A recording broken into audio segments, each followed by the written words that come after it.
How do I protect myself from zina?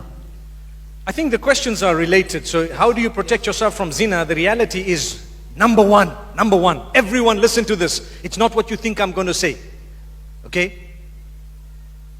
Self-restraint. Restrain yourself. You can. Restrain yourself. I mean, I had a 14-year-old come to me not so long ago. How do I protect myself from zina? I want to get married. Come on, be a little bit realistic. You got to protect yourself. You restrain yourself. Sabr. Come on, your day will come. When we were young, we also used to look at the opposite sex sometimes and think, when will I ever get married? Today, mashallah, we've got children of our own, mashallah. I'm sitting on about 8 children by the will of Allah. Mashallah. So, subhanallah, to be honest with you, you have to protect yourself. That's what sabr is all about. The reward you're going to get is for abstaining from prohibition. That's the reward. So not only your salah and your zakah, that's doing good deeds, but abstaining from bad is also a reward. So here's your opportunity, stay back. However, the hadith speaks about fasting.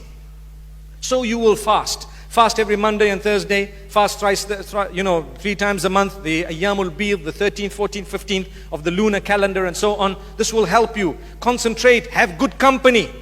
Good company really goes a long way in protecting you from adultery. Don't find yourself, thank you, shukran, 10 minutes. How did that drop straight from 30 to 10, Habibi?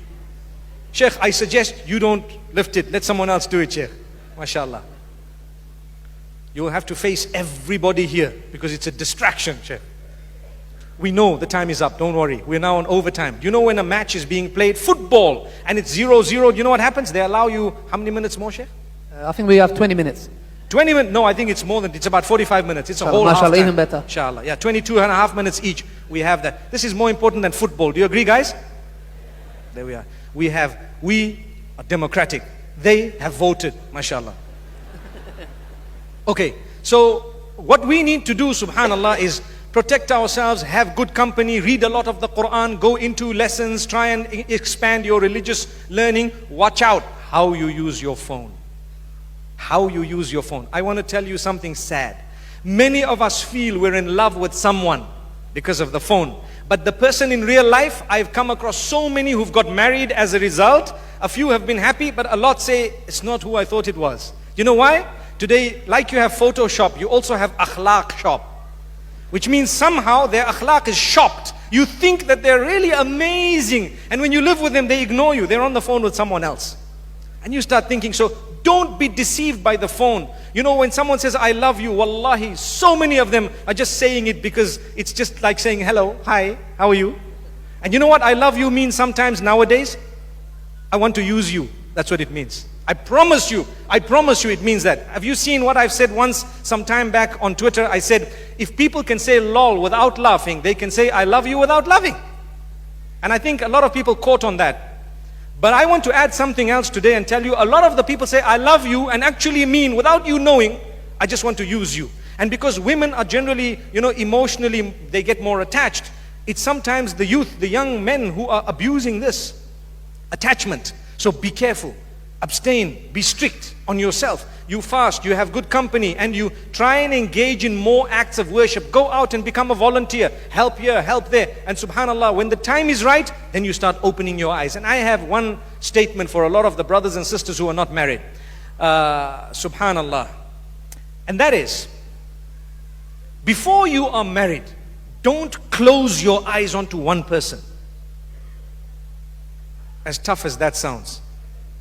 As tough as it sounds. Once you're engaged, then you close your eyes. Done.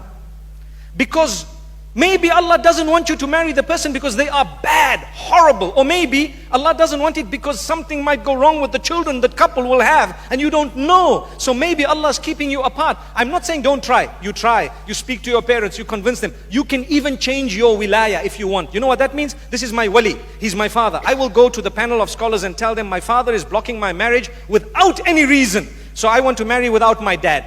And if you qualify for that, you can actually shift that wilaya to a wali will be someone else. Who will it be? That panel of scholars in an Islamic country, you'd have the qadi or someone who would represent you as a wali. So the person becomes a wali of yours. So you need to be careful because sometimes if you do that and you know that the person you want to marry is not standing on their own 2 feet in terms of, finances and so on, you might have to come back to your family one day and they might not want you at that stage.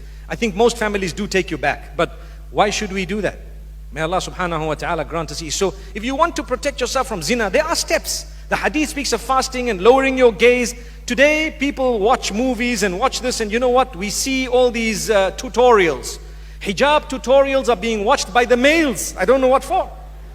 Hijab tutorials. And they forward you and say, did you see this hijab? You know, is this the camel hump? Brother, there's a hump in your head, man. May Allah subhanahu wa ta'ala forgive us.